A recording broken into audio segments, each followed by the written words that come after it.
Hello,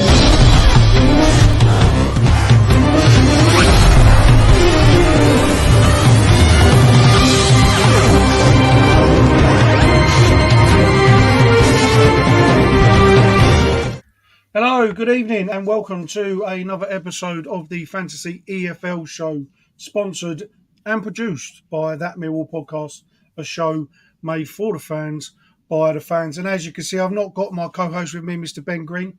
He's somewhat unavailable, but we do have our next guest in the guest segment that we do with the show, and we are joined tonight, I'm very pleased to announce we are joined tonight by Harry of Roman Robbins. How are you, Harry? Yeah, not too bad. Schooling that.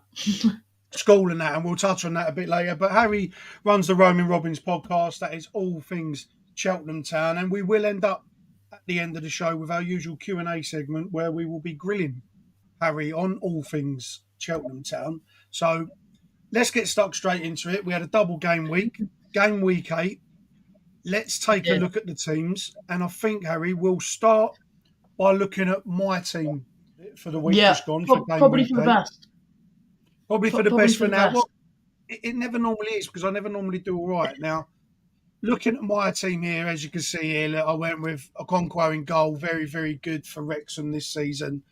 It's one of the top keepers in the Fantasy EFL. Clueworth, exactly the same reason. Picks up a lot of points. Vassell was one of our players to watch in previous shows. Picked him up again.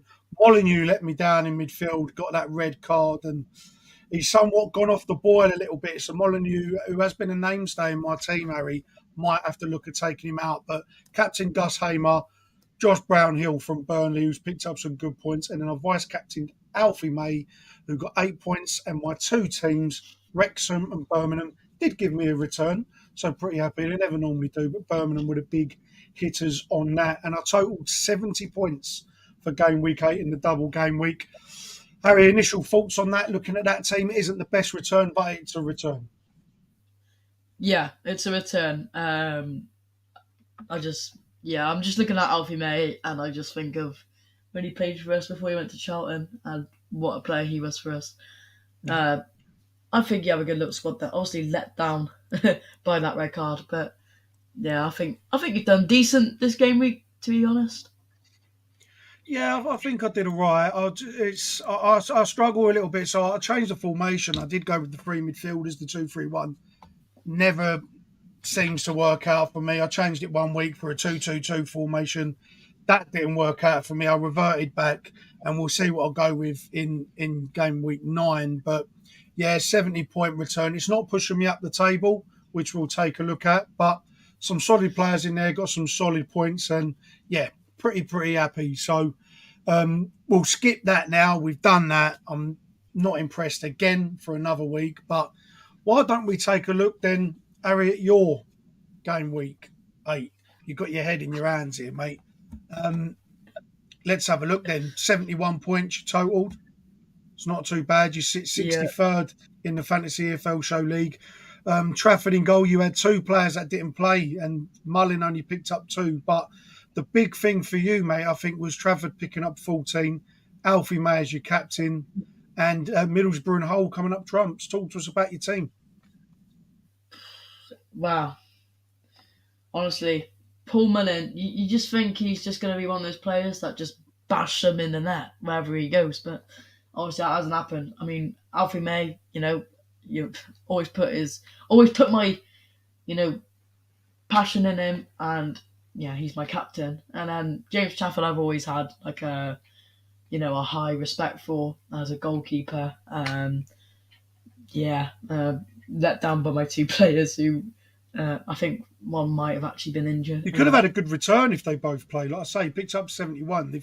If they both play, you could have ended up, pushing 100. Yeah.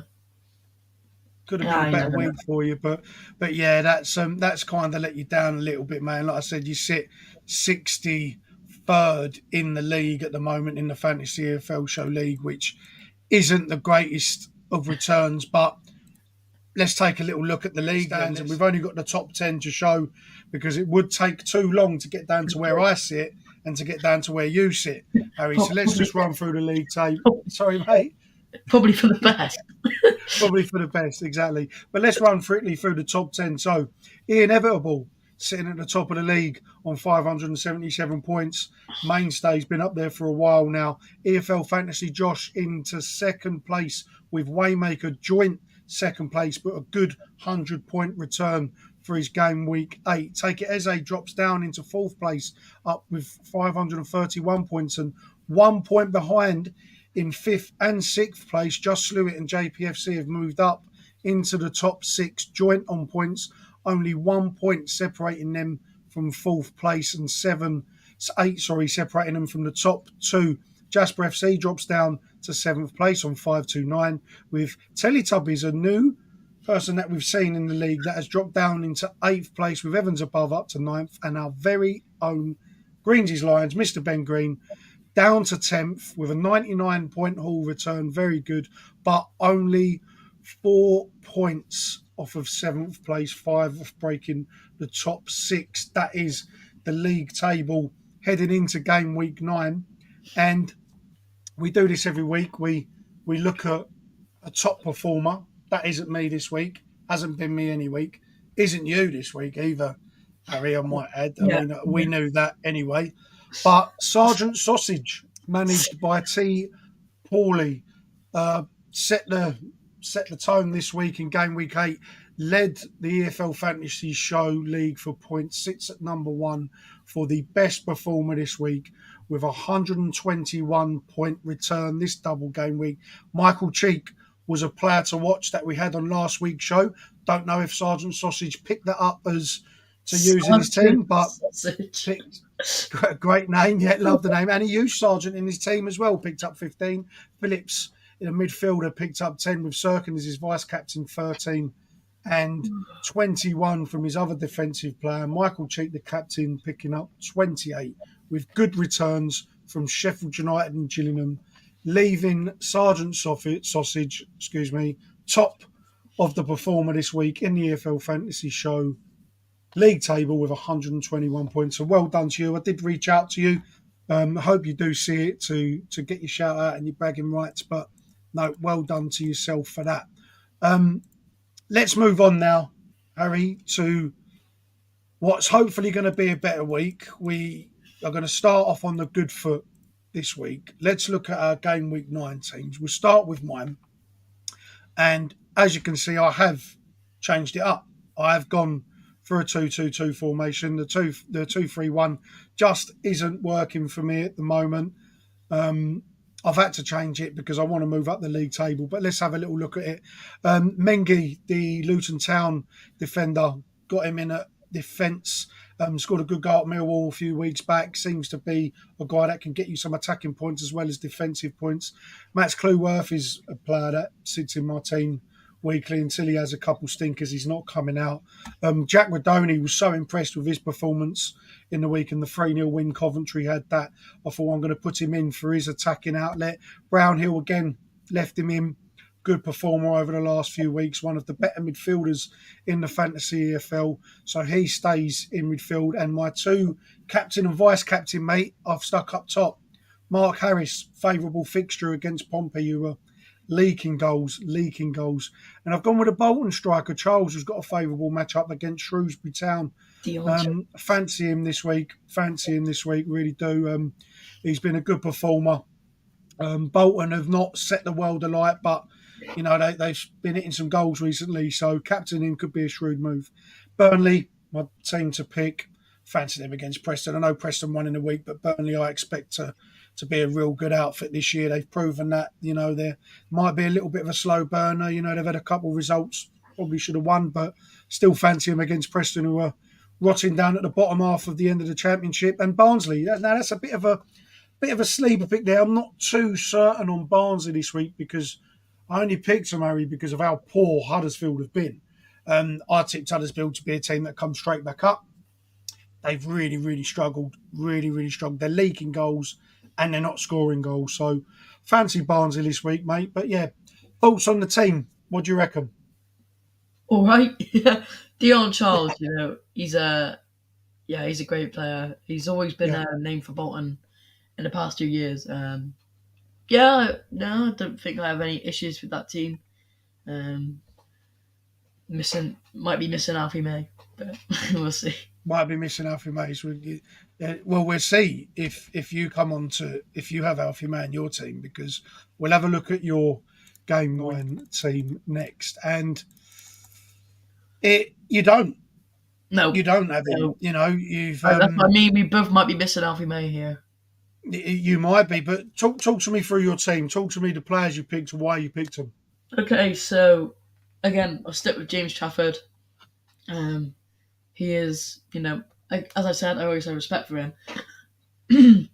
Sorry. Now, you won't see this name a lot, but it's Liam Dawson, who is expected to come back for Barrow after an illness on Tuesday.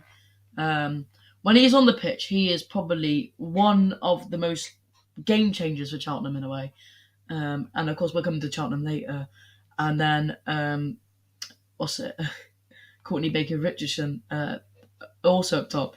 People might say, Harry, why are you not going for like championship players? Because, Cheltenham are in League Two now. I watch League Two football.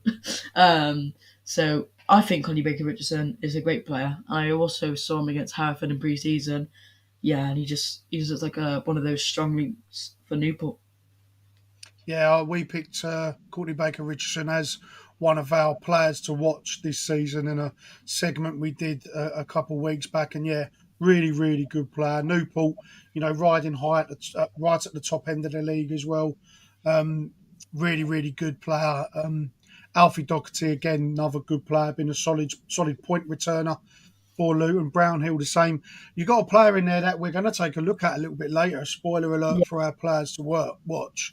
But you've gone with Pierre Gianni, and I hope I'm not butchering the name. Don't want to do him this justice. But why did you put him in there? Well, I think, to be fair, when we played against Stevenage last season, which he got relegated, I think he was an amazing player. Also, he does keep the clean sheets, and he's got, he's just a really good defender, in my opinion. Sometimes that's all it takes, mate. If you think they're a good defender, they're a good defender. That's all it takes. Sometimes, I've not seen much on the point return, but when you do look at the point return that he gets, he got a great return on his game points, and he's very low selected. But we will touch on that. But no, I like the team. I like the 2 game picks as well. Birmingham seem to be flying at the moment. I really do like the 2 game picks. So you should have a better week this week, hopefully. Hopefully. Well, I say that every week and it never works out. So that's your game week 8 selections for us. By all means, even though we are the Fantasy EFL show, I'm not doing too well. You're better off taking your advice from Mr. Ben Green, who seems to be doing really well. But we do come up trumps with our next segment, because the players that we do pick for you to watch this week, we don't always have them in our team, but we're here to help you out to get them low percentage picked players that could help you get the one over on your teams in your leagues. Everyone picks you Alfie Mays. If you don't want them type of players, and you want to be a bit different, something to set you aside to get them extra points no one else will get in your leagues, this is where it's going to come from. So let's look at our game week 9 players to watch, and we'll start with a player that we just mentioned, Harry, and that's Cole Piergiani. And I hope I'm not butchering the name. The defender from Stevenage. You touched on it just there. Great player. 32 years old now, but in 9 appearances, they've kept 6 clean sheets, conceded 5 while he's been on the field. 57 clearances, which is impressive just for him, a stat for himself. He averages 7.4 points a game week. Now that's a pretty good points return. I'd look to average around above the 7 mark for my players each week, barring any captain and vice captain picks. Total of 67 points. And the key thing here is he's only 1.3% selected in people's teams throughout the Fantasy EFL. So if you're looking for a defender, he's not going to be a great goal scorer, but going to get you them solid points, get you them clearances, get you them defensive points. Cole Piergiani, tongue twister, is someone that he should be looking at defending from Stevenage. Thoughts, as we just spoke about, Harry? I mean, you think he's a good defender. You will know him better than I do. Is this someone people should be looking at? Definitely. You pretty much summed it up there. Yeah, he's a fantastic player and one to really look out for in the team. Again, if you want to stand out, only selected by 1.3, but he does get you those defensive points. Exactly, and that's what you want from your defenders. So we'll move on now to a midfielder. And this midfielder I've been really impressed with. It's Taylor Allen, the midfielder from Walsall. Fantastic midfielder, really good start to the season. He's had 9 appearances, as you can see there, 3 goals, 2 assists, 12 key passes. That's the big thing there. 12 key passes, and he's got the interceptions, 4 interceptions as well, getting you some of them defensive points. Not going to get you a lot, but he's in and around the ball. He wants the ball at his feet. He wants to get stuck in as well. Game week 8, he only got himself 8 points. Average is 5.9. I know I like to have the 7 point be the benchmark, but I just really like his return at the moment. I really like the transcendence. I think he's trending up. I think he's going to be a player that you should look at. 53 total points and only 0.7% selected, Harry. Less than 1% selected in people's teams. Someone that could give you the edge this week. Yeah, 100%. People think 9 appearances, 3 goals, 2 assists. It's like not that good, but this is a midfielder we're talking about. Yeah. This is fantastic results, and he does get you those points. It just seems like you're not making that 7 mark, but however, when he turns up on his day, he's getting you those points. Exactly, and that should be someone that you could be looking at if you're not after your Brownhills or your Luke Molyneux and people like that. Taylor Allen could be a guy that separates you, and we'll move on to a forward next, and we're going to come up to the Championship, which is something that I know better myself for playing fantasy. Not sure your Championship knowledge on this, Harry, but we're looking at Tom Callan, the forward for Stoke City. What a performance he had the other night against Portsmouth. 4 goals. I know the stats says 4 appearances, 4 goals. He got them all in one game the other night in part of the double header in game week 8. 1 hat-trick again, 4 shots on target, 4 goals. Very, very clinical. 0.2% selected, and that's averaging him out at 8.3 points per game now. I know he's picked most of them up, if not all, in the one game, but total 33 points, 29 of them came in game week 8. This is someone that's going to be riding on a high. Stoke are going to be riding on a high after that thumping of Portsmouth, that 6-1 win. They've got some fixtures coming up where he's going to be hungry, and when you're riding that high after scoring 4 goals in any division at any level of football, that's going to give you confidence that you could bag some more, Harry, no? Yeah, well, 100%. Yeah, should give him some confidence. People think, okay, well, it's one game, and of course you don't know what will happen in the future, but if you give him those chances, he will score the goals, and we saw that against Pompey the other night.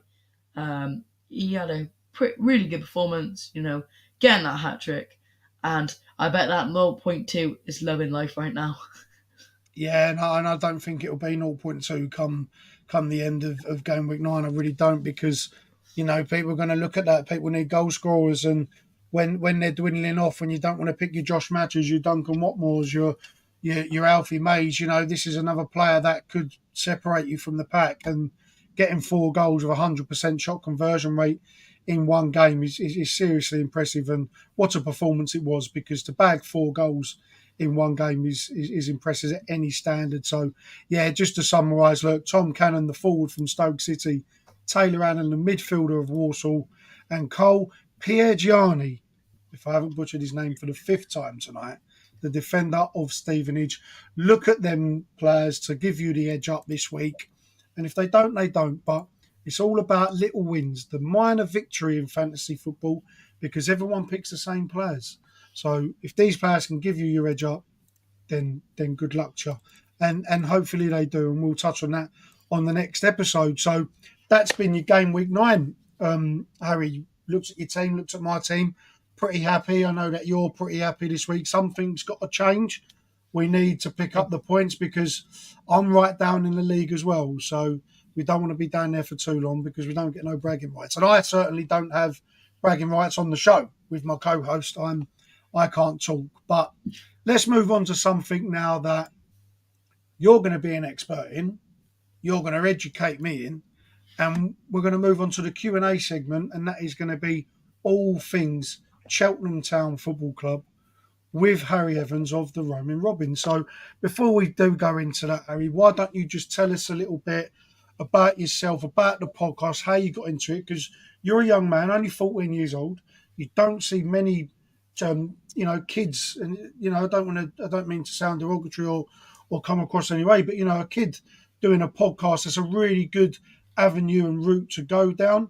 And you seem like you've got your head firmly screwed on, and you're getting after it. So tell us about your journey. How did you get into it, and where can we find you? So, of course, the YouTube channel, Roaming Robins, is what most people at Cheltenham know. It's kind of like me doing vlogs and stuff, and occasionally the podcast, we are really starting up this podcast, so episodes are going to be posted more frequently now. I know we've had a bit of a time period between the transfer window and now, but we're getting back onto it. I'm going to probably have my mate Ryan on a few times, and hopefully some other content creators who does podcasts like yourself, stuff like that. But yeah, Roaming Robins kind of started when pretty much, as most young kids do at my age, we go up to our parents and ask, "Can I start a YouTube channel?" And then they'll just go on then. And we'll start. Better than you being out on the streets. Yeah. So my dad, he's come along with me near and far, north and south, everywhere. But my dad's a massive part. Sadly, he won't be involved in much of this channel anymore, work related stuff, this season. But we have some very exciting content coming up. Some very exciting vlogs, I have to say. And if you do want to find me, my YouTube is at Roaming Robins. So is my Twitter, Instagram, you name it. I'm on there at Roaming Robins. Excellent. And the images and the socials will be posted out when the show does go out on podcasts, and the video version, this version, all edited up and on YouTube. And no, it's credit to yourself, Harry, being a young man and doing that. And we'll help you in any way that we can. If you want us on, we'll come on. We'll help you, because it's refreshing to see a young man take a good route in life. And football is family, no matter what colour shirt you wear, and everyone's in it together. And if we can help you on your journey, mate, we will, absolutely. But I'm going to go away from the niceness now and the promotion. I'm going to interrogate you a little bit now. Yeah. And we're going to go into our Q&A, all things Cheltenham Town. And we'll start off nice and easy, as we do with every show, every podcast guest that we have on. So talk to us about the transfer window. It's over now. Tell us about the business that you did. Are you happy? Is there an area that you wished you improved on that you didn't? Were you happy with the business? I know it's a loaded question, but your transfer window overall. Well, we had a lot of people come in. Simple as.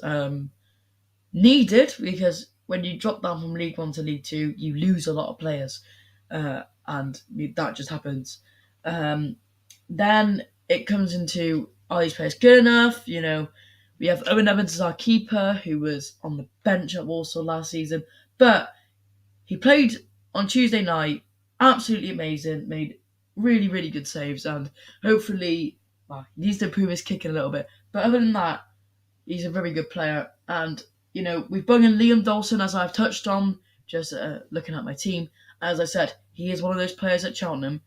When he gets on the pitch, he will change this team. So with Liam Kinsella, who's been here, and also Tom Pett, and we've just signed Ryan Bowman, and he's came here. He hasn't had the best start of the season, but on Tuesday night he did score a fantastic header, which I've now learnt off from one of our academy players' Twitters, that they recreated that goal 24 hours before by accident on FIFA, and then it's as you do. happened on the new Rush mode on Viva.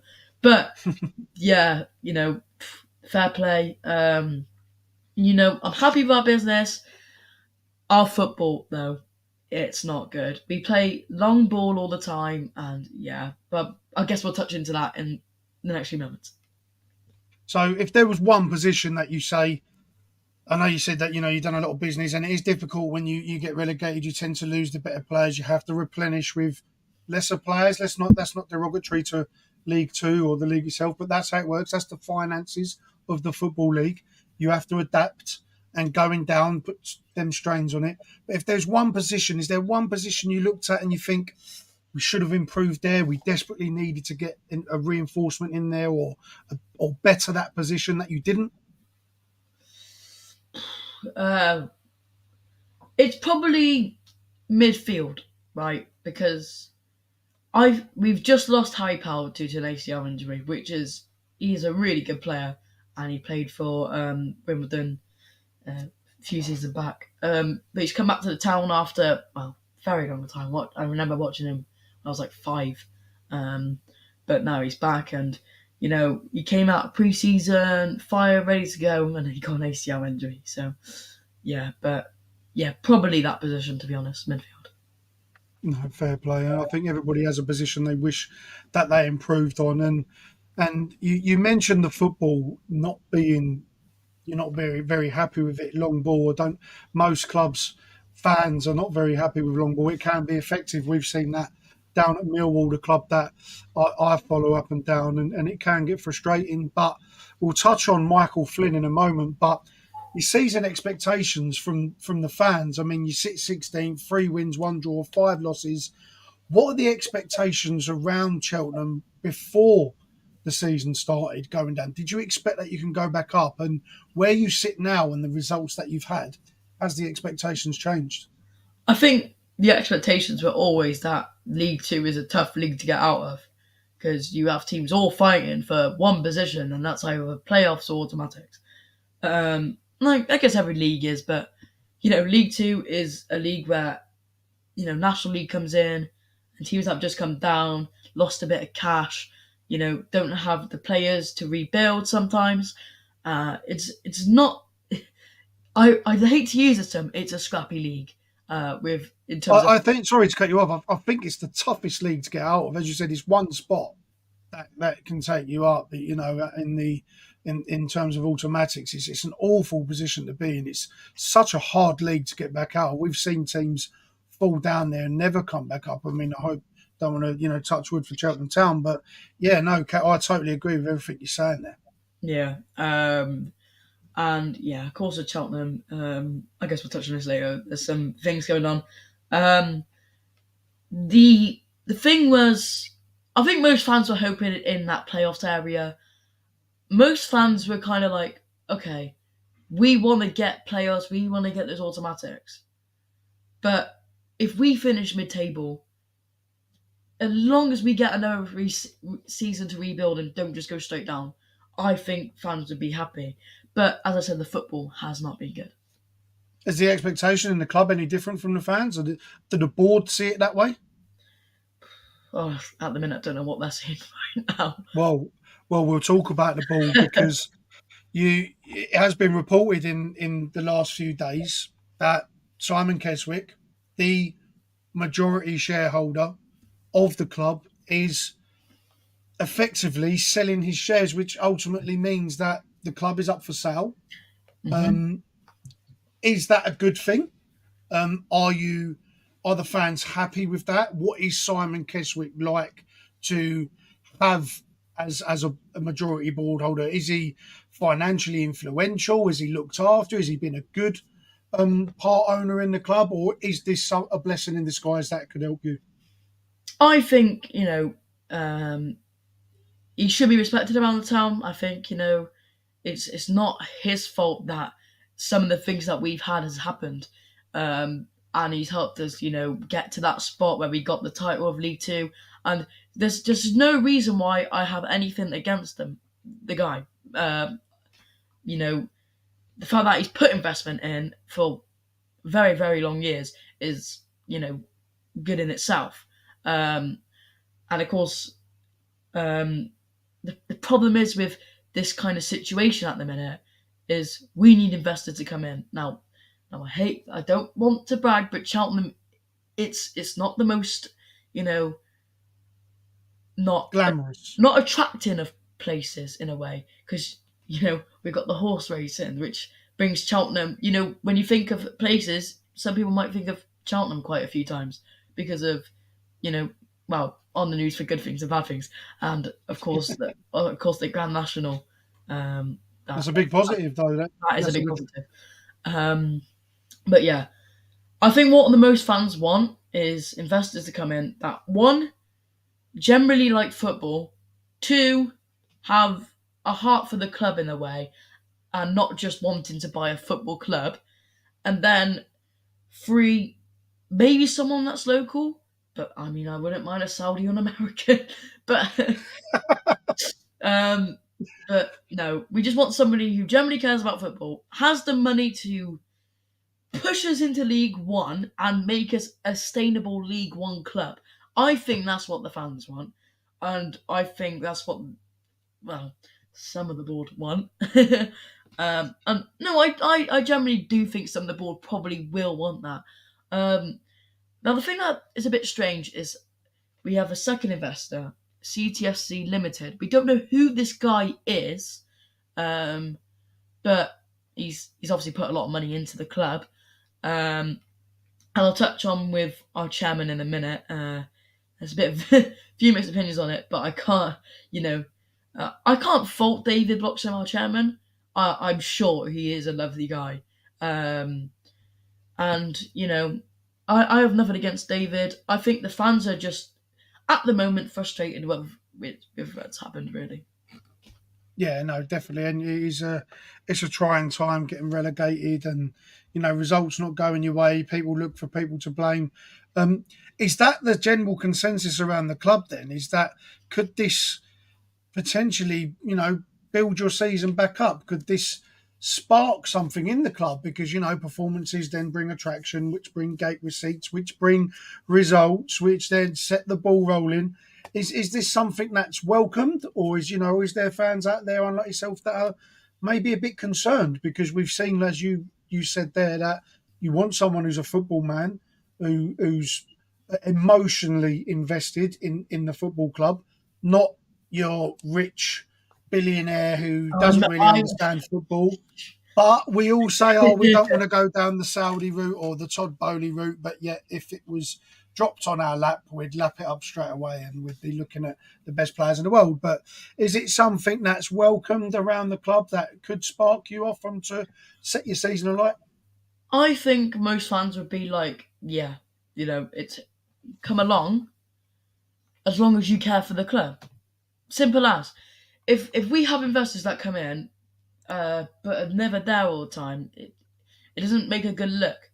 Now, Jeff Hurst lives down the road, okay? And also David Beckham's looking for a new house in the Cotswolds. Come on, David. Oh, I know you're going into Miami, but who cares? Come to the town. No, he's but got the money. he's got the money. But no, I'm joking. You know, I mean, I wouldn't mind that, but we just want. There is a few millionaires at Cheltenham. I mean, if four of them got together as a group, as we've seen happen with a few clubs, then that could spark something, of course. Now, to do what you want at the club, you're looking at what, six. I know it was very cheap, 6.7 million to buy the club because of all the shares, and then you've at least got 10 to 15 million to one, maintain the ground, because the ground is very good.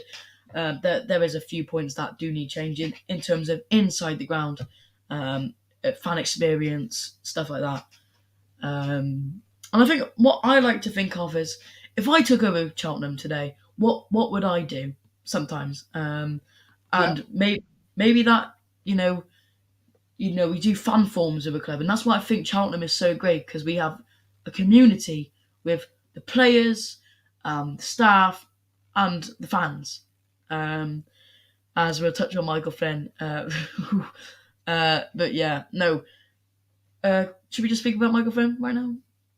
Yeah, let's do Yeah, it. Let's move on to the elephant in the room because Michael Flynn, he's only been your manager for he's only had his foot in the door 5 minutes. He's at the start of the year. He came in, um, probably looked on the whole as a good recruitment. Getting someone like Michael Flynn, he's been, had a bit of I wouldn't say a better job. I wouldn't use a derogatory term from Cheltenham, but he's come from a bigger club. Hasn't worked out so far. You touched on the style of football. Um, have you taken to his style of football? Is it his football, or is it the players not bought in properly yet? Is it the dysfunction with the ownership? Is all of this playing a part, or is it just that it ain't working out so far for him?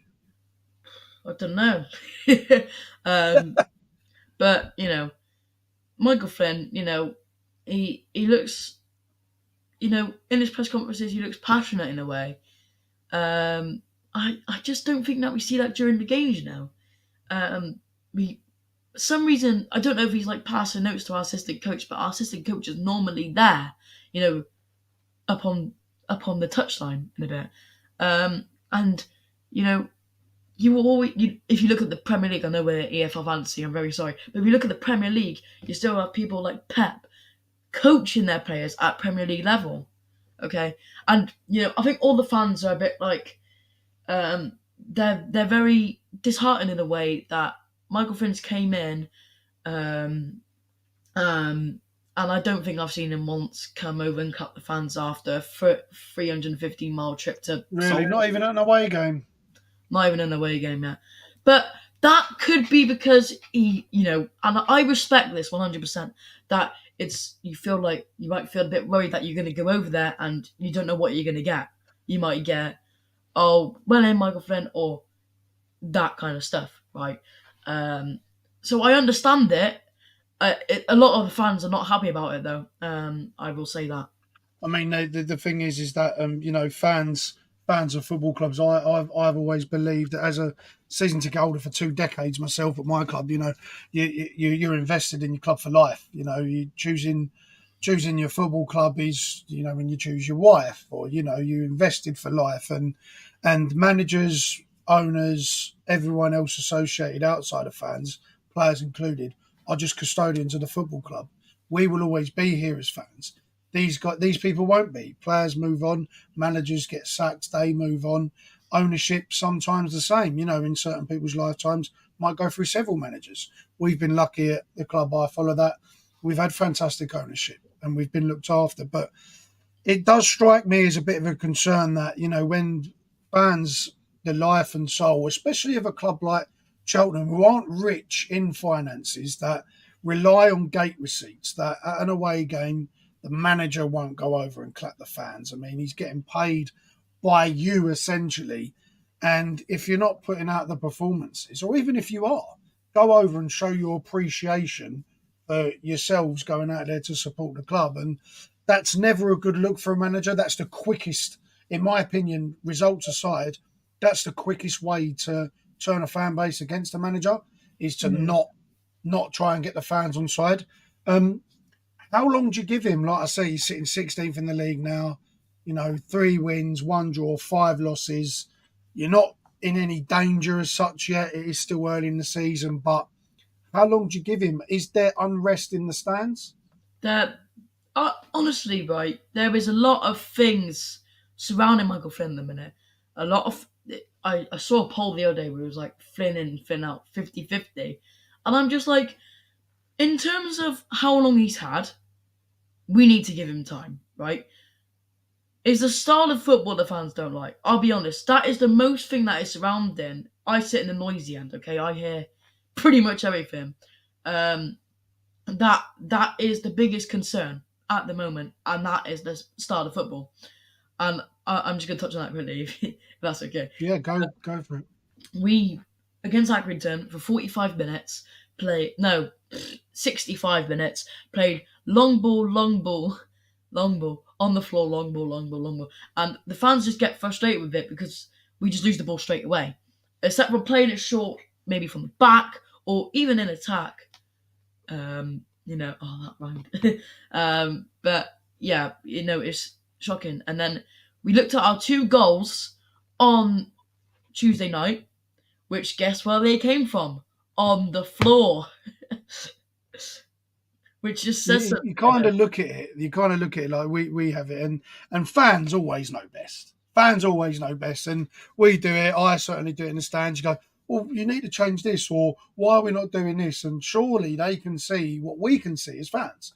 But they're in the job for a reason.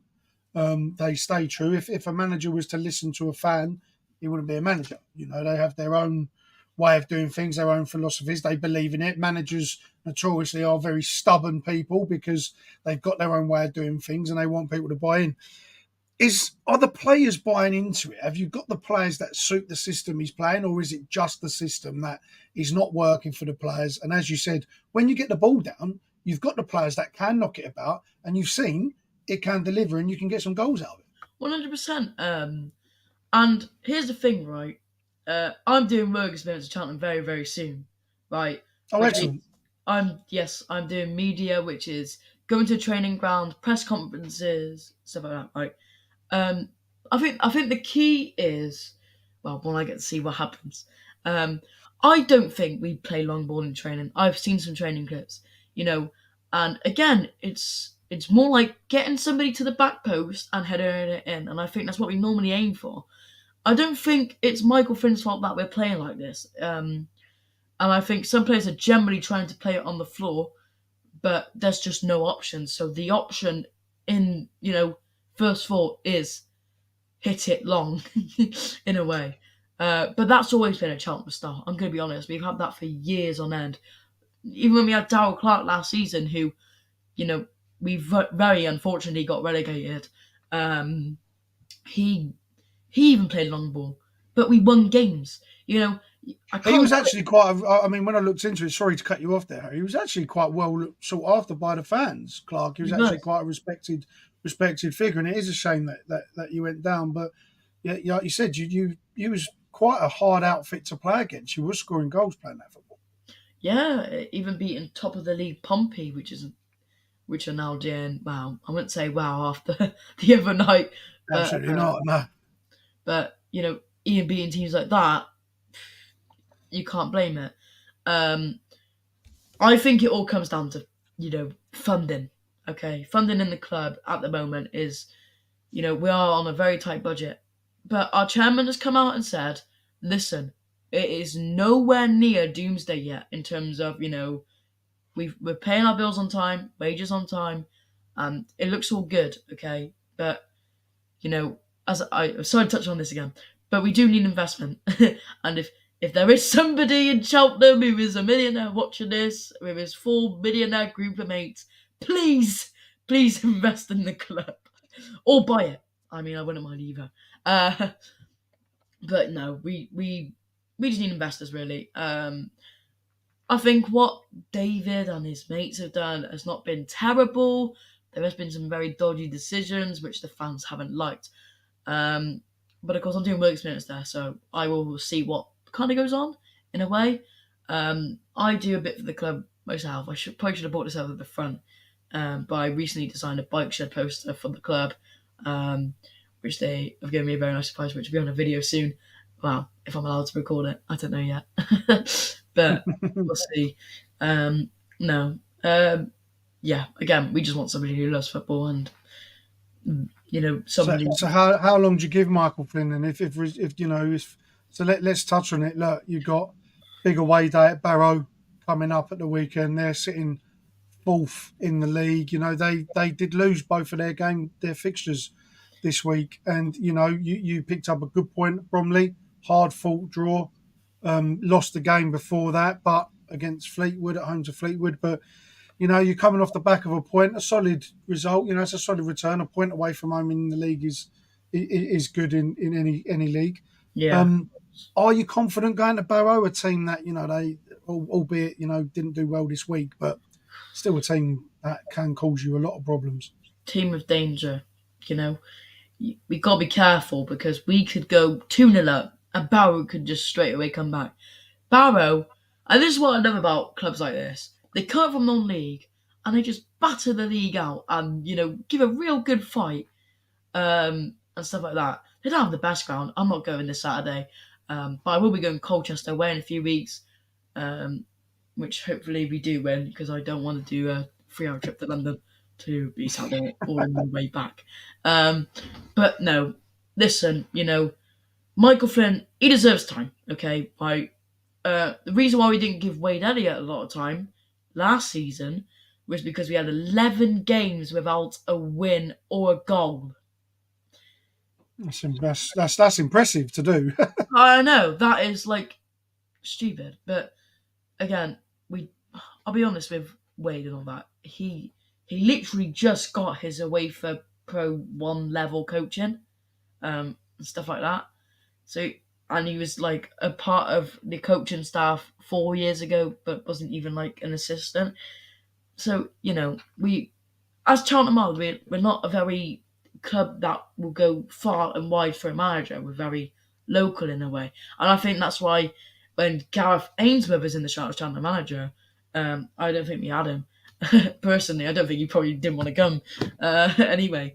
But, I'm sure we tried for Gareth Ainsworth, but Michael Flynn seemed like the right option. Pre-season seemed okay. We didn't win a lot of games, but when we did play teams that were lower than us, we were doing really well, and there was a lot of hype for the season. Now, we come into that first game against Newport, okay? We came back, but we got the goals and we won the game, and that was probably one of the best games I've been at the town, just for after the game, with a little bit of chanting down the street of on the road. But yeah, the season's been okay. I'm a season ticket holder for the first time ever. I can see why people are annoyed. There was talks of different things happening this Tuesday, walkouts, chant, stuff like that, because of what's surrounding. But Michael Flynn, the football is the one thing that is just with the fans at the minute. Not him. Well, himself a bit because of the clapping thing.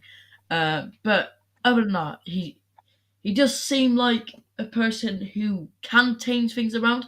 I don't know what it is with Cheltenham. The first half of the season, we play rubbish. Second half of the season, we come out like prime Barcelona. I don't know what the spark is, but something happens in between that kind of period. As we saw with last season with Dow Clark, first half of the season we just played rubbish. Second half of the season we came out and we were literally 1 point away from staying up and conceded in the last minute, which, damage was done in the first half. Damage was in the first half of the season, which, can be damaging. But I'll put you on the spot then. As we said, Barrow away at the weekend. Give me your score prediction. I hate to do it. I don't see us. I don't see it. Are you getting thumped or are you just getting beat? Beat. 2-1 Barrow, because you know what? It's a long way to travel, and that's no excuse. But Barrow are not a bad side. They are a great side, and we've got some good games coming up soon. Colchester away. I'm very excited for that. It's my first time down in Colchester. Long trip. Not excited for that one, but excited for the game.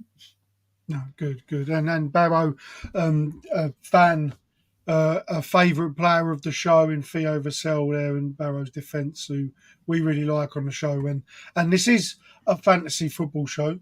This is an EFL fantasy football podcast. So we'll end the Q&A on a fantasy football question. So if there's one player that people should be looking at for their team that plays for Cheltenham that we may not know about, who is one player that you would recommend we pick up in our fantasy teams from Cheltenham? Well, there's one name I haven't said today, but I will say it now, and that is Joel Colwill. He's just been selected for the Wales under 21 side, and he has been our star player this season. Now, if any of these club owners are looking in League 2, League 1 for him, no thank you. He's staying with us for the season. Do not get in touch with Cardiff.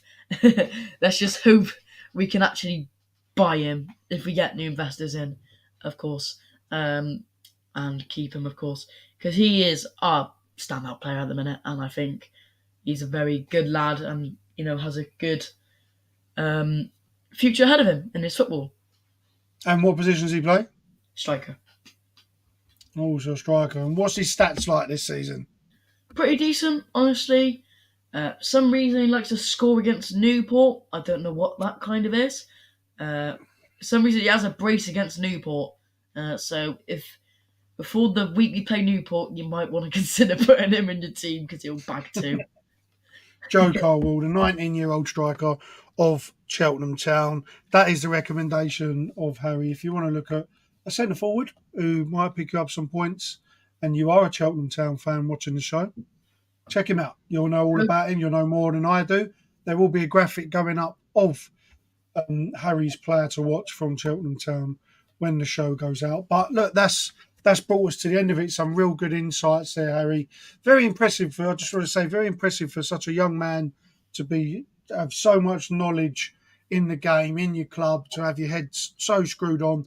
You look like that and you sound like a young man that's trending right up. You know what you want to do with your life. I have a 13-year-old daughter and a 12-year-old son myself, and you're a really impressive young man. You a credit to yourself. Your parents should be very proud. So well done for all that you do. And just lastly, before we go, again, just tell us what's the name of your show called and where can they find you?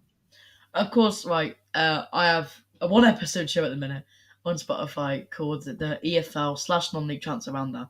But that will be changed to the EFL rundown, okay? We are starting to do it, every week, kind of like this, within the season. Not exactly like this, because I don't think he would be too happy with me if I did that. But, the Fantasy EFL show is amazing, and go subscribe to them, okay? Because, they are people who, if you are a fantasy EFL player for the first time, oh god, my camera's all inverted. Wait, no, he's your guy, okay? I can't point. My camera's inverted for some reason, but he's your guy. We appreciate that. And just some updates on Joe Colwell's stats. 0.5% selected. Game week got 4 points, but averages 5 points and total of 40 points so far. So, yeah, someone that you should be checking out. And just with that, then, Harry, like you said, they can find you at Roman Robbins on Twitter and on all your socials, as you said. So go and check that out. Lastly, before we leave, Harry, any final thoughts from yourself, mate, before we end? No, I just want to say thank you to everybody who runs the Fantasy EFL show, and also everybody that's there might be some people watching this, like family, who have helped me over the past, I think it's 3 years now, maybe. We seem to some reason get 100 subs every season, so hopefully we can hit that 300 mark soon, and then maybe 400. You never know. But I'm not gonna say to anyone in this video, please go subscribe to me. But if you could, I would really appreciate it. Thank you. No, excellent. Yeah, please go and subscribe. And when you're big and famous and you're on Sky Sports News and you're running the show, do think of us, and do think of us, and we're and we're joining that journey. But no, good luck to you, Harry, and we'll have you on again later on in the season to give us an update on the ownership, on the manager, and on your season. We'll bring you back on, and with that, just for our purposes, like, share, subscribe to the channel. This will be going out as a podcast in the morning, and the video version where you can see myself and Harry and all the graphics will be going out after. So hopefully you enjoyed the picks. Hope you enjoyed the show. Go and check out Harry's content, and we'll see you on the next one. Thank you, guys.